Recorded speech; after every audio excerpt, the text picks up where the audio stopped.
대한민국과 건국 대통령의 이야기 5번째 시간입니다. 오늘의 주제는 공산주의와의 투쟁입니다. 1917년 러시아에서 공산주의 혁명이 일어납니다.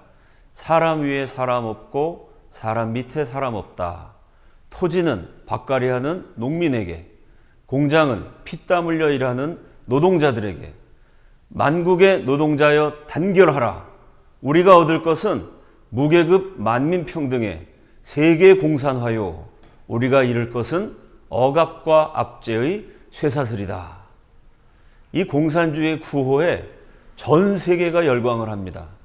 말로만 들으면 공산주의 세계에서 제일 아름다운 사상처럼 보입니다. 여러분 보시는 한 장의 그림이 공산주의의 세계적 영향력을 보여주는 작품입니다. 세계적으로 유명한 화가 피카소의 작품, 무장한 군인이 비무장한 여인과 아이들을 마구마구 죽이는 그림입니다. 그래서 제목이 학살, 그런데 놀랍게도 한국에서의 학살입니다. 미제국주의자들이 한국 사람들을 닥치는 대로 죽였다는 있지도 않은 사실에 근거해서 그린 작품입니다. 피카소는 왜 이렇게 세계적으로 유명한 반미 그림을 그렸을까요?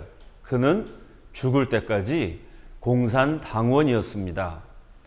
해리 덱스터 화이트, 이 이름이 생소하신 국민 여러분들이 많으실 줄 압니다. 그러나 그가 만든 단체는 전 국민이 다 알고 계십니다. 1997년 한국 경제가 휘청했습니다. IMF 사태라고 부르죠. 그 IMF, 국제통화기금이라는 경제단체를 만든 실무주역이 해리 덱스터 화이트입니다. 미국 재무부의 고위 관료였던 해리 덱스터 화이트는 미국의 기밀을 소련에게 팔아넘겼다는 표현이 적절하지 않겠네요. 돈 받지도 않고 스스로 넘겼던 자발적인 간첩이었습니다. 엘저히스, 역시 미국 국무부의 고위 관료, 그가 실무를 맡아서 만든 단체가 국제연합, 곧 유엔입니다. 그 사람도 역시 미국의 기밀을 소련에게 넘겼던 자발적인 간첩이었습니다. 피카소 같은 세계적인 화가, IMF를 만든 경제 지도자 해리 덱스터 화이트, 유엔을 만든 실무자, 국무부 고위 관료였던 엘저히스, 이 사람들이 모두 공산주의자였고 공산주의를 위한 자발적인 간첩이었습니다. 이렇게 전 세계가 공산주의에 열광했고 특히 지식인들이 공산주의 혁명의 갈채를 보내고 있을 때 1917년 혁명이 일어나고 불과 열흘 만에 공산주의의 멸망을 예언했던 사람이 있습니다. 공산주의는 반드시 망한다. 인류 최초의 방공연설, 공산주의 멸망을 예언했던 사람이 식민지 조선의 독립투사였던 이승만이었습니다. 이승만이 이렇게 예언을 했습니다. 인간에게는 자유롭고자 하는 본성이 있다. 그런데 공산주의는 그 인간의 기본적이고 원초적인 본성, 신이 인간에게 부여한 고귀한 자유를 박탈하기 때문에 결국은 멸망할 수밖에 없다. 이것이 공산주의 멸망을 예언한 이승만의 논리였습니다. 북한 정권이 해마다 1월 1일이 되면 신년사라는 것을 발표합니다. 김일성, 김정일, 김정은 3대 세습 정권 70년에 걸쳐서 매해 신년사마다 빠지지 않고 되풀이되었던 내용이 있습니다. 당이 생각하는 대로 생각하고, 당이 결정하는 대로 결정하고, 당이 행동하는 대로 행동하자. 바로 이것이 공산주의입니다. 내가 서울에서 살지 인천에서 살지, 내가 A라는 직업을 택할지 B라는 대업을 택할지 내가 결정하면 자유민주주의입니다. 그게 아니고 동무는 서울에서 사시오, 인천에서 사시오, 당의 명령을 받들어 이런 일을 하시오, 당이 결정하는 대로 결정하고 당이 행동하는 대로 행동하는 곳, 그래서 개인의 자유가 존중되지 않는 곳이 공산주의입니다. 자유를 빼앗기 때문에 필연적으로 공산주의는 멸망할 수밖에 없다고 이승만은 통찰했습니다. 이승만 박사가 그 말씀을 하시고 정확하게 100년이 지났습니다. 2017년 오늘 저는 이 나라 건국 대통령의 예언이 얼마나 정확한지를 거의 매주일 확인합니다. 제가 북한에서 고생하던 탈북자들, 우리 동포들 구출하고 한국에 잘 정착하도록 섬기는 일을 합니다. 탈북 동포들 한 10분 만나서 제가 물어봅니다. 북한 와서 살다가 남한 와서 사니까 뭐가 제일 좋습니까? 10분에게 물어보면 8분, 9분이 약속이나 한 듯이 똑같이 대답합니다. 자유가 제일 좋습니다. 북한에는 자유가 없었는데 남한에 오니까 자유가 있어서 제일 좋습니다. 이승만 박사의 지적이 100년이 지난 오늘 확인해 봐도 정말 정확하다는 것을 알 수 있습니다. 그러면 또 제가 그분들에게 질문합니다. 자유에도 종류가 참 많죠?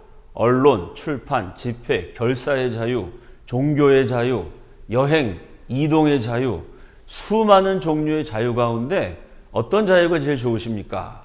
물어보면 10분 가운데 또 8분, 9분이 이렇게 대답합니다. 은행에서 돈 찾는 자유가 제일 좋습니다. 우리 대한민국 국민들은 그 얘기가 잘 이해가 안 됩니다. 은행에 예금해 놓은 내 돈, 그걸 찾는 것은 당연한 일이지 자유라고 생각하지 않습니다. 그게 당연한 일이 된 것은 건국 대통령 이승만 박사가 자유민주주의라는 아주 탁월한 체제를 선택했기 때문입니다. 은행에 들어간 내 돈을 내가 찾는 거 자유민주주의 체제에서는 당연합니다. 그러나 공산주의 북한에서는 당이 결정하는 대로 결정하는 겁니다. 당이 찾으라 그래야 찾는 거지 내 마음대로 찾는 게 아닙니다. 은행에 들어간 내 돈 찾기 위해서 당 간부들에게 돈 바쳐야 합니다. 실제로 몸을 바쳤다는 동포들도 있습니다. 은행에 들어간 내 돈 찾느라고 그 고생을 하다가 대한민국 와서요.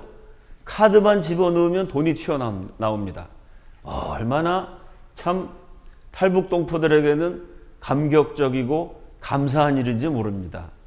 저희 단체 어느 동포에게 제가 돈 찾아오라고 부탁을 한 적이 있습니다. 은행이 바로 사무실 옆이기 때문에 한 2, 3분이면 와야 되는데 30분 지나도 안 옵니다.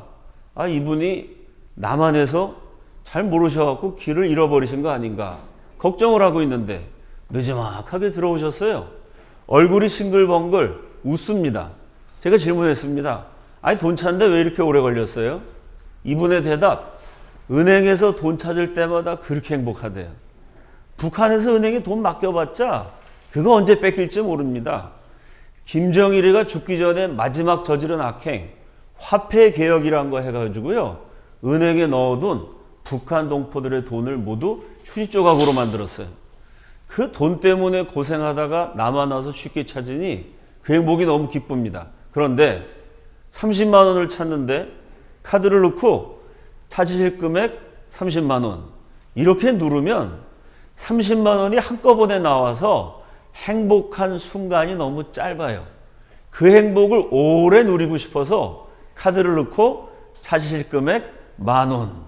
10,000원 나오면 보고 내가 좋은 나라 왔구나. 다시 또 카드를 넣습니다. 찾으실 금액 10,000원. 30만 원을 30번에 걸쳐서 나눠 찾느라고 그렇게 시간이 걸렸답니다. 자유라는 것이 사람을 기쁘게 하고 행복하게 한다는 것, 인간 생존의 기본 조건이라는 것을 확인할 수 있는 대목입니다. 1917년에 공산주의 멸망한다는 예언을 했습니다. 그런데 임시정부에 자꾸 공산주의자들이 끼어듭니다.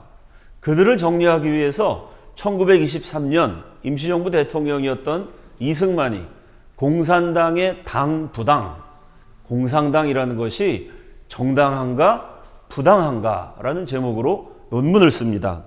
모든 부자의 돈을 합하여다가 나누어 가지고 살게 하면 이게 공산주의죠. 부자들 돈을 다 뺏어가지고 공평하게 나눈다. 말로는 그렇게 합니다. 기업가들의 경쟁이 없어지고 상업과 공업의 발달이 되기 어려우리니 사람의 지혜가 막히고 모든 기기묘묘한 기계와 연장이 다 스스로 폐기되어 지금의 이용 후생하던 모든 물건이 다 더 진보되지 못하며 물질적 계명이 중지될지라. 공산주의 하면은 열심히 일한 사람이나 일하지 않은 사람이나 똑같이 나눠줍니다. 그러면 누가 열심히 일하겠어요? 노력하지 않기 때문에 물질적 계명이 중지될지라. 원시적인 사회가 되고 만다. 공산주의 사회에서는 기술 발전이 일어나지 않는다 라고 1923년에 공산당의 당부당이라는 글에서 분명히 밝혔습니다. 그런데 이승만이 이 글을 쓰고 66년이 지난 1989년 소련 공산당의 마지막 전당대회가 열립니다. 그곳에서 공산주의 종주국 소련의 마지막 최고 지도자 고르바초프가 탄식을 합니다.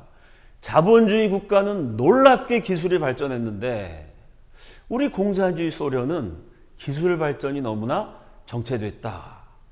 기술 발전이 안 돼서 공산주의가 멸망할 수밖에 없다는 공산주의 종주국 최고 지도자들의 마치 공산주의의 유언 같은 탄식입니다. 1923년에 이승만이 물질적 계명이 중지될지라. 공산주의 하면 기술 발전이 안 된다. 정확하게 66년 후에 1989년 고르바초프가 기술 발전이 안 돼서 공산주의가 망했다. 마치 이승만의 논문을 읽은 것처럼 아귀가 딱 들어맞는 그런 언급을 남겼습니다. 이승만이 70년 앞을 내다본 위대한 역사의 예언자였다는 것을 입증한 대목입니다. 그런데 너무 앞서간 사람에게는 기다려야 하는 형벌이 내려집니다. 이승만은 공산주의에 대해서 정확하게 꿰뚫어보고 역사의 흐름을 앞서가신 분입니다. 그러나 미국은 이승만만큼 앞서가지 못했어요. 결국 이승만에게 기다려야 하는 형벌이 내립니다. 미국의 정책은 친공이었습니다. 자본주의 미국과 공산주의 소련이 동맹이었습니다. 두 나라가 동맹을 맺어서 소련과 일본을 물리친 전쟁이 제2차 세계대전이죠. 그 세계적인 전쟁에서 혈맹이 되고 전우가 되어서 함께 피 흘렸던 동지적인 관계였습니다. 그래서 미국의 정책은 1917년부터 1948년까지 반공이 아니라 친공이었습니다. 그 미군이 해방을 막고 서울에 들어옵니다. 그 미국이 대한민국 정부 수립의 후견인 역할을 하죠. 미국의 정책은 당연히 공산당과 공존할 수 있는 정부, 반공이 아닌 친공, 유화적인 정부를 세우는 일이었습니다. 하지만 이승만은 한사코 대한민국 정부는 반공이어야 한다. 대한민국은 공산주의와 공존할 수 없다. 이 미국의 방향을 거부합니다. 화가 난 미 군정 최고 지도자 하지가 이승만에게 직격탄을 날리죠. 1946년 6월 3일 하지가 전국에 방영된 라디오 방송을 통해서 공개적으로 비난합니다. 이승만 박사는 한국의 정치가들 중에서 너무나 위대한 분입니다. 나는 개인적으로 그가 유일하게 위대한 분이라고 말하기까지 합니다. 이렇게 하디가 이승만을 높게 평가했어요. 그러나 거기 단서 하나 답니다. 그런데 그 위대한 이승만이 공산주의에 대한 공격을 멈추지 않는 한 그는 새로 수립되는 대한민국 정부에서 어떠한 자리도 차지하지 못할 것입니다.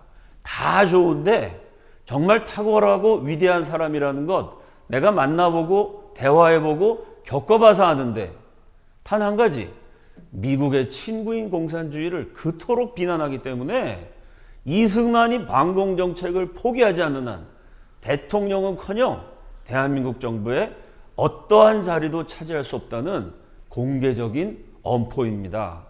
이승만 박사가 굴하지 않습니다. 5천년 자주독립국인데 비록 약소국이지만 이제 갓 식민지에서 해방되었지만 대한민국은 국민을 보호하기 위해서 반공으로 가야 된다. 강대국 미국과 한치의 물러섬도 없이 팽팽하게 맞섭니다. 하지가 얼마나 열받았겠어요. 각종 조치로 이승만을 탄압을 하죠. 가택연금, 사실은 이승만을 붙잡아다 감옥에 집어넣고 싶었는데 임시정부 대통령의 전 국민이 존경했던 독립투사를요 투옥시켰다가는 한국인들이 폭동을 일으킬 수도 있습니다. 감옥에 못 집어넣는 대신 이승만 박사의 집을 감옥으로 만들었어요. 집 밖에서 한 발자국도 못 나오게 합니다. 이승만에게 전달되는 모든 우편물을 차단하죠. 전화선을 끊어버립니다. 72세의 민족 지도자를 감금해 놓고 27살짜리 미군 대위가 권총을 흔들면서 협박을 합니다. 닥터 승만 리, 워싱턴에서 전보가 왔는데 말 안 듣는 놈은 쏴 죽여도 된답니다. 이승만 너 자꾸 말 안 들으면 쏴 죽일 수도 있다. 실제로 미군이 이렇게 이승만을 협박을 합니다. 그 협박에 굴하지 않고 이승만이 끝까지 미국과 싸우죠. 이승만의 투쟁 대상은 미국만이 아니었습니다. 그 당시 대한민국에 공산주의를 지향했던 남로당, 공산주의 전위 정당이 있었습니다. 남로당을 비롯한 좌익들이 이승만을 암살하기 위해서 여러 번 시도합니다. 총을 쏘기도 하고 이승만 박사의 자택에 폭탄을 설치하기도 합니다. 그 숱한 암살의 위기를 넘기고 살아남았다는 것, 기독교적으로 이야기하면 하나님의 보호하심이고 우리 국민들의 일반적인 용어로 표현하면 하늘의 도우심이 아닐 수 없습니다. 전 세계 언론은 반공주의자 이승만을 전쟁광, 수구꼴통, 극우 세력 이런 식으로 주홍 글씨를 달아서 비난을 퍼부었습니다. 그런데 이렇게 이승만이 미국과 남로당과 소위 진보적이라는 세계의 언론들과 싸우고 있는 사이에 국제 정세가 희한하게 흘러갑니다. 예를 들어보죠.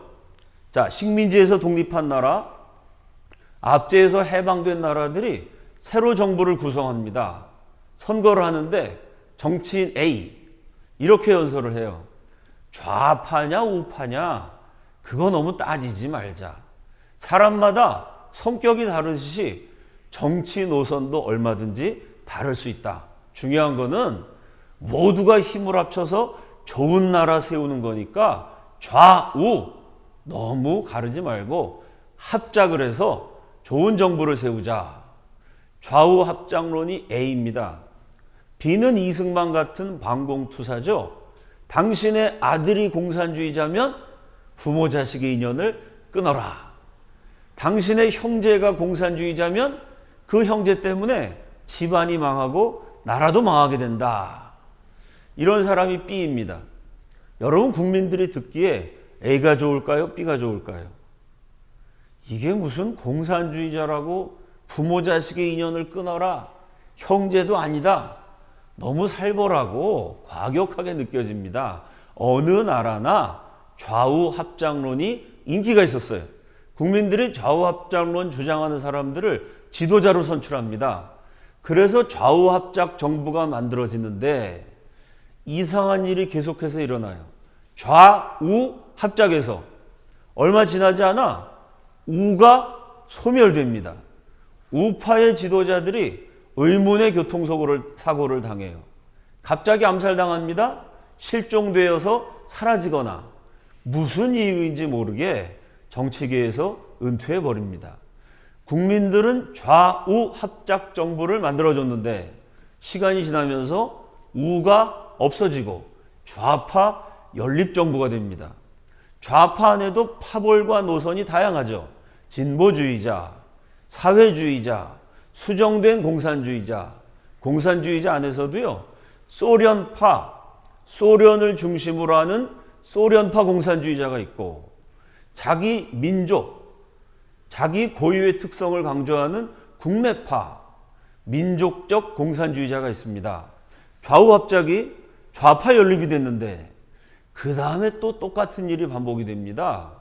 소련파를 제외한 나머지 지도자들이 교통사고를 당하고 실종되고 암살을 당하고 정계에서 은퇴해버립니다. 결국 누구만 남냐면 소련의 지령을 받는 소련파 공산주의자들만 남아서 결국은 소련의 꼭두각시 국가가 되고 위성국이 되고 무서운 독재를 실시합니다. 북한의 경우를 예를 들어보죠. 소련군이 평양에 진주했을 때 장교가 이런 기록을 남겼어요. 평양은 조만식 판이었다. 그 당시 평양에서 가장 존경받았던 북한 전체를 대표할 수 있는 지도자는 좌파가 아니었습니다. 우파 기독교 민족주의자였던 조만식 선생이었습니다. 또 조만식 선생 다음 정도로 영향력 있었다고 평가할 수 있는 인물이 현준혁 국내파 공산주의자입니다. 조선이 배출한 가장 뛰어난 공산주의 이론가 가운데 한 사람이고요. 이 사람은 공산주의자였지만 조만식 선생을 깍듯이 존경했고 예의를 갖췄던 인물이었습니다. 그리고 세 번째가 이제 소련이 앞세워서 들어온 젊은 대위 김일성이었습니다. 그런데 결과는 어떻게 됐을까요? 가장 유력했던 조만식 선생 언제 어떻게 사라졌는지도 모르게 호텔에서 마지막 만남을 가진 것이 최후의 장면이었습니다. 실종되어 버렸습니다. 현준혁 암살당했습니다. 우파 실종됐고 국내파 공산주의자 암살당했고 마지막에는 소련파 공산주의자 김일성이 집권합니다. 아들 김정일, 손자 김정은까지 3대 70년에 걸친 세습 왕조를 구축합니다. 전 세계 수많은 나라가 공산화됐습니다. 그런데 그 공산화 과정을 살펴보면요. 공산주의자가 다수였기 때문에 공산화된 사례는 단 한 건도 없습니다. 처음부터 공산당 단독 정권으로 집권했던 사례도 단 한 번도 없습니다. 좌우 합작해서 우파 지도자를 다 제거합니다. 좌파 연립이 된 다음에 소련파를 제외한 나머지 지도자들을 또 제거합니다. 결국은 소련의 지배를 받는 공산 독재 국가가 되는 것입니다. 전 세계가 붉게 문을 들어요. 친공 정책을 폈던 미국이 당황하게 됩니다. 1947년 3월 12일 트루만 대통령이 드디어 결단을 내립니다. 그 유명한 트루만 독트린이죠. 트루만 독트린은 강대국 미국의 외교 정책을 손바닥 뒤집듯이 180도 정반대로 바꾼 대단한 결단입니다. 이제까지 미국의 친구였던 소련은 이제 미국의 적이다. 미국의 정책이 친공에서 반공으로 바뀝니다. 이 트루만 대통령 이후로 미국이 40년 반공 정책을 추진했고 마침내 공산주의는 종주국 소련의 멸망을 필두로 해서 역사의 뒤안길로 사라지게 됩니다. 오늘날 트루만 대통령은 트루만 독트린은 공산주의를 붕괴시킨 위대한 인물이요 위대한 결단으로 평가받고 있습니다. 이렇게 미국의 정책이 친공에서 반공으로 바뀌면서 이승만에 대한 미국의 태도도 정반대로 뒤집어지게 됩니다. 이승만 노선이 맞다. 대한민국은 반공 정권으로 수립되어야 한다. 결국 미국이 이승만을 지원해서 대한민국은 반공 국가로 탄생하게 됩니다. 자, 여러분께 보여드리는 한 장의 지도. 이승만이 얼마나 위대한 인물인지를 웅변적으로 보여줍니다. 동시에 대한민국이 얼마나 위대한 국가로 건국되었는지를 한눈에 보여줍니다. 그 지도의 윗부분에 있는 거대한 나라, 남한과 북한 합친 것에 110배가 넘는 그 당시 세계에서 제일 컸던 나라 소비에트 사회주의 연방공화국, 줄여서 소련입니다. 그 소련이 막강한 힘을 바탕으로 해서 주변에 있던 모든 나라를 차례로 공산화시킵니다. 도미노 하나를 쓰러뜨리면 차례로 계속해서 무너지는 것처럼 소련 주변에 있는 40여 개 국가가 차례로 공산화됩니다. 그런데 여러분 지도를 가만히 보시면요. 소련과 국경을 맞대고 있는데 공산화되지 않은 단 한 개 나라. 소련 주변에서 공산주의를 막아낸 단 한 개 국가가 있습니다. 바로 대한민국입니다. 어떤 나라들이 공산화되었는지 확인해 보죠. 폴란드, 동독, 체코, 슬로바키아, 헝가리, 러시아, 우크라이나, 리투아니아, 라트비아, 에스토니아, 벨로루시, 몰도바, 세르비아, 몬테네그로, 보스니아, 헤르체고비나, 마케도니아, 크로아티아, 슬로베니아, 알바니아, 루마니아, 불가리아, 북한, 중국, 베트남, 라오스, 몽골, 캄보디아, 미얀마, 카자흐스탄, 우즈베키스탄, 키르기스탄, 타지키스탄, 투르크메니스탄, 다게스탄. 읽기도 숨찰 만큼 소련 주변에 있는 40여 개국이 다 공산화됐습니다. 단 한 개 나라 대한민국만 이승만이라는 위대한 지도자의 지혜와 용기가 있었기 때문에 공산화를 면할 수 있었습니다. 이 이승만에 대해서 연구가들은 여러 가지로 찬사를 보냈습니다. 김광동 박사가 이렇게 얘기했습니다. 당시 상황에서 공산화란 쓰나미 같은 것이었다. 쓰나미, 엄청난 해일이 몰아닥치면은 사람이고 건물이고 쓸어버립니다. 이 공산주의가 쓰나미처럼 전 세계를 쓸어버리고 있을 때 그 쓰나미를 막아낸, 공산주의를 막아낸 소련의 꼭두각시 국가 위성국이 되는 것을 막아낸 유일한 인물이 이승만이었다. 김길자 여사는 또 이렇게 평가합니다. 광복이 아니라 또 하나의 비국, 강대국들의 영토 나눠먹기 노름판이었다. 식민지에서 해방돼 갖고 곧바로 행복해진 게 아닙니다.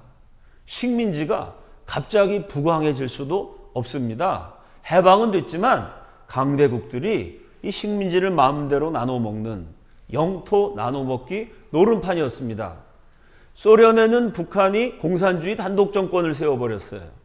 남한에는 미군이 좌우합작 정책을 추진합니다. 순진한 남한 내 제정치 세력들은 그냥 공산주의하고 타협하면 되는 거 아니냐. 타협 절충 노선을 택해요. 소련과 싸우고 미국과 싸우고 국내의 타협파들과 싸워서 대한민국을 반공국가 자유민주주의 체제로 건국한 이승만의 투쟁은 전 세계와 맞서 싸운 1인 혈투였다. 역시 정확한 평가입니다. 미 국무부의 피점령국가 담당 차관보였던 존 힐드링은 이렇게 평가했습니다. 이승만은 강대국 소련에 대한 미국의 편법적인 태도를 버리겠다. 소련은 강대국이니까 웬만하면 부딪히지 말고 공산주의자들이 나쁜 짓 좀 하지만 그냥 눈 감아주고 사이좋게 지내는 게 좋다. 이런 정의를 따라가는 것이 아니라 힘과 이익을 따라가는 미국의 편법적인 태도를 이승만이 버리겠다. 아니, 미국 지도자가 이런 놀라운 평가를 내렸습니다. 동시에 약소국 한국에 정당하고 의로운 태도를 취하게 만들었다. 사실 미국 사람들이 한국을 그렇게 중요하게 생각 안 했습니다. 실제로 미국 정보 전문가들도요, 한국은 5,000년 동안 중국의 영향을 받아왔다. 그 말이 맞습니다. 우리가 중국을 대국으로 섬겼고 조공까지 바쳐야만 했습니다. 모든 문물을 중국을 통해서 수입을 했죠. 한국은 이렇게 중국 영향을 오래 받았기 때문에 중국이 공산화되면 한국도 따라갈 수밖에 없다.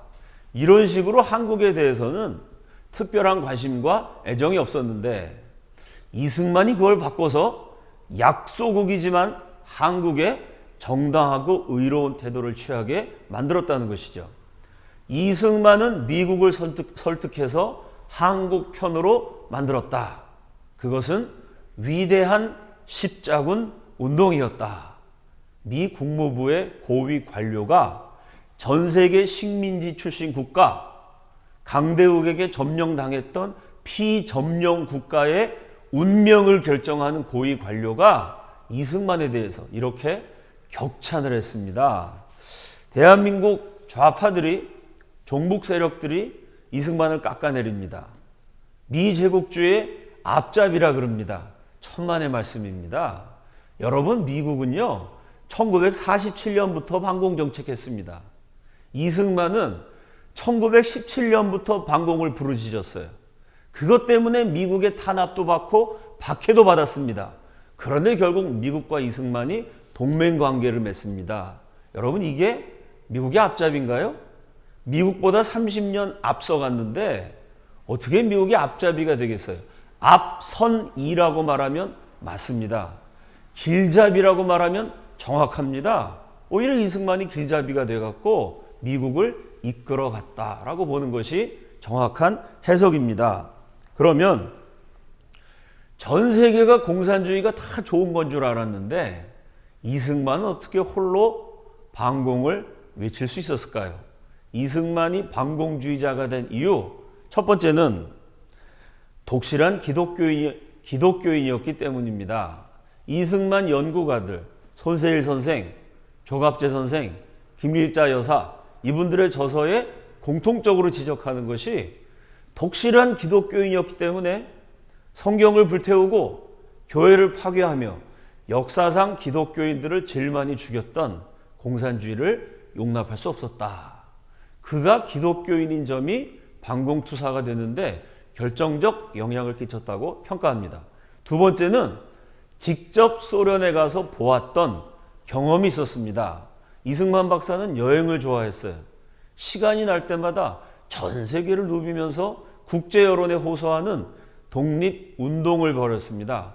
그 이승만 박사가요, 소련 수도 모스크바를 직접 방문합니다. 그때쯤이면 이승만이 반공투사였기 때문에 소련의 요주 인물로 낙인이 찍혔어요. 그래서 들어가자마자 곧바로 추방됩니다.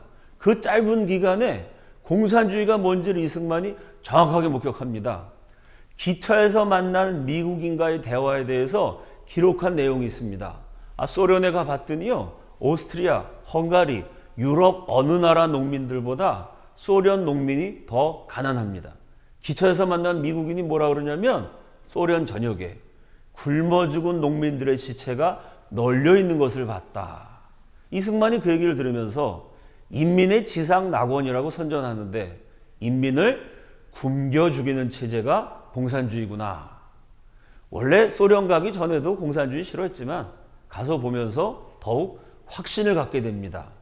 그런데 놀라운 점은요, 훗날 대한민국 대통령이 되는 이승만, 공산주의 종주국에 가서 실상을 봤습니다. 비슷한 시기에 훗날 대한민국 부통령이 되는 김성수 선생도 모스크바를 방문했어요. 이분은 세계적인 명문 대학을 세우는 게 꿈이었습니다. 대학을 세워서 식민지 조선에 애국자를 길러내야 된다. 언젠가 우리가 독립을 하게 될 때 그 대학에서 길러낸 인재들이 나라의 주춧돌이 될 것이다. 이런 비전을 가지고 1년 반 동안 전 세계를 여행합니다. 세계적인 명문 대학들을 하나하나 발로 밟고 눈으로 보고 관계자들과 대화를 나눕니다. 이분이 모스크바 대학 방문하기 위해서 소련 땅에 들어갔어요. 그 소련을 본 경험을 이런 기록으로 남겼습니다. 평등을 강조하면서도 실제로는 계급 차이가 극심할 뿐 아니라 빈부격차가 심하여 참다운 사회주의가 정착할 것 같지 않다. 이게 공산주의 혁명이 일어나고 얼마 지나지 않아서 소련의 모습입니다. 지금도 마찬가지입니다. 북한이 인민의 평등 어쩌고 그러죠. 세계에서 빈부격차가 가장 극심한 곳입니다. 당 최고 간부들은 세계 최고 수준의 사치를 즐기죠. 전 국민의 3분의 2는 영양실조 상태고요. 무려 400만은 먹을 게 없어서 굶어 죽었습니다. 공산주의 하면요, 부자가 더 부자가 되고 가난한 자는 더 가난해지고 계급격차, 빈부격차는 더 심해지게 됩니다. 당 지도자들의 호화, 사치생활 풍조가 도를 넘는다. 노동자의 천국이라는 소련에 노동자들이 아사 상태에서, 굶어 죽을 상태에서 힘겨워 길가에 쓰러져 죽어나가고 있다. 김성수 선생도 똑같은 얘기를 합니다. 공산주의 하면 굶어 죽는다. 여러분, 이 두 분이 공산주의를 눈으로 보고 귀로 들어서 실체를 정확하게 파악했던 두 분이 대한민국의 대통령이 되고 부통령이 됩니다. 공산주의 하면 굶어 죽는다. 무슨 일이 있어도 공산주의는 막아야 한다. 이런 분들이 지도자가 되었기 때문에 오늘날 저와 여러분이 김일성을 어버이 수령이라고 부르지 않고 당이 결정하는 대로 노예처럼 따라가지도 않고 자유 대안의 자유와 번영을 누릴 수 있는 것입니다. 남한의 청년과 북한의 청년은요, 같은 민족입니다. 같은 유전자, 단군의 후손입니다. 같은 언어를 쓰고 5,000년 같은 역사를 물려받았으며 같은 문화 속에서 성장했습니다. 같은 민족, 같은 언어, 같은 역사, 같은 유전자인데요. 나란히 세워놓고 보면 남한 청년이 북한 청년보다 키가 한 뼘이 더 커요. 몸무게는요, 북한의 중학생 몸무게가 남한의 초등학생 몸무게만도 못합니다. 같은 민족인데 키가 달라지고 몸무게가 달라지고 체형마저 달라졌습니다.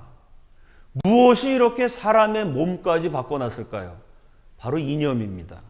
공산주의라는 이념이 키를 15cm 더 작게 만들었고 중학생 몸무게를 초등학생 수준으로 못 먹고 굶주려서 말라 비틀어지게 만들어 버렸습니다. 이념이라는 것이 이렇게 무서운 것입니다. 지금 대한민국에서도 좌우 합작 내지는 노골적인 공산화를 추구하는 사람들이 참 많습니다. 그 사람들이 제일 자주 쓰는 말이 두 가지입니다. 첫째가 색깔론. 당신 이념에 문제가 있다. 종북이냐? 물어보면 약속이나 한 듯이 합창하는 것처럼 대답합니다. 지금이 어떤 시대인데 철진한 색깔론을 부르짖느냐. 남들이 공산주의라고 지적하면은 색깔론이라고 대답합니다. 그리고 본인들은 공산주의가 아니라 민주주의라고 말합니다. 남이 공격할 때는 색깔이라고 비난하고 본인들이 공산당 비슷한 정책을 내놓으면서 이거는 민주주의라고 말합니다. 사실은 그게 공산당 전략입니다. 공산주의 최고 지도자, 남북한 합친 것에 110배가 넘는 거대한 소련 대륙을 붉게 물들인 공산왕조의 창시자 레닌이 이렇게 말했습니다. 민주주의가 망할 때까지 민주주의를 외쳐라. 이게 공산화 전략이에요. 민주주의 국가를 어떻게 무너뜨리느냐? 어떻게 공산주의로 바꿔놓느냐? 민주주의를 멸망시키는 공산화 전략이 민주주의입니다. 민주주의를 외쳐서 민주주의를 망하게 한다는 전략입니다. 예를 들어 이런 겁니다. 대한민국 교과서가 북한을 정통성 있게 인정하고 대한민국 아주 태어나지 말아야 될 형편없는 나라라고 왜곡합니다. 역사 교과서 엉터리라서 그거 바꿔라.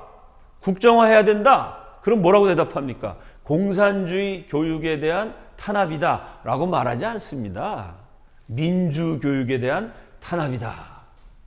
국민 세금으로 먹고 사는 국회의원이 대한민국을 보호한 것이 아니고요. 북한이 쳐내려올 때 어떻게 합세해서 이 나라를 적화시키느냐. 내란을 모의했습니다. 그런 국회의원 체포하면은 반역자에 대한 탄압이다가 아니고요. 종북에 대한 탄압이다 도 아니고요. 민주 인사에 대한 탄압이다. 언론이 거짓말합니다. 선동으로 국민들을 자극해요. 거기에 대해서 비난하고 제재를 하면 민주 언론에 대한 탄압이다. 공산주의 비슷한 교육을 하는 걸 막으려고 그러면 민주 교육에 대한 탄압. 공산화 혁명 모의한 사람 감옥에 가두면 민주 투사에 대한 탄압. 거짓과 선동을 흘리는 언론에 대해서 정정을 요구하면은 민주 언론에 대한 탄압. 민주주의란 이름으로 민주주의를 멸망시켜라. 이게 하루 이틀 있었던 일이 아니고요. 공산주의자들의 캐캐묵은 100년쯤 된 오래된 공산화 전략입니다. 그렇기 때문에 우리 국민들의 분별이 필요합니다. 지혜로운 국민, 슬기로운 국민들이 대한민국을 지키기 위해서 분별력을 발휘하셔야 합니다. 누가 민주주의 외치면요. 아, 저건 민주주의니까 다 좋은 건가 보다. 그렇게 믿었다간 큰일 납니다. 저 사람이 말하는 민주주의가 대한민국을 흥하게 하는 민주주의인가? 망하게 하는 민주주의인가? 자유민주주의 체제를 수호하기 위한 민주주의인가? 공산화로 가는 교두보를 확보하기 위한 민주주의인가? 현명한 국민들이 지혜롭게 판단하셔야 합니다. 공산주의와의 싸움은 아직도 끝나지 않았습니다. 전 세계에서 유일하게 공산화를 막아내었던 대한민국의 자랑스러운 건국사, 세계 유일의 소련의 위성국화를 막아낸, 미국으로 하여금 한국의 정당하고 의로운 태도를 취하도록 설득해낸 위대한 건국의 아버지 이승만, 대한민국의 역사와 건국 대통령의 업적을 기억하면서 마지막 남아있는 이념으로 말미암은 분단국가 대한민국에서 이 공산주의와의 최후 싸움에서 승리하는 지혜로운 국민들이 다 되시기를 기원하면서 오늘 강의를 마치겠습니다. 감사합니다.